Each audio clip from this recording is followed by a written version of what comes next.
So here's what's inside the CurveCorrect Ingrown Toenail Treatment Packet. It comes in a plastic box, and once you open it up, you're going to get a nail file. You're going to get some cotton swabs. It comes with solvent.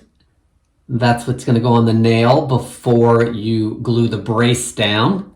This is the adhesive.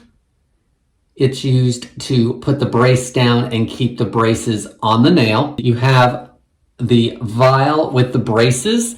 The braces are the plastic-like pieces that go on the nail, and there's 10 of these in the vial, and the vial snaps on tight, so you're not going to lose any. It'll keep them in place. Finally, of course, you have the directions. The directions are very comprehensive and easy to follow. There's step-by-step on what you need to do to apply the braces. There's images on what it should look like. It goes all the way through all the steps.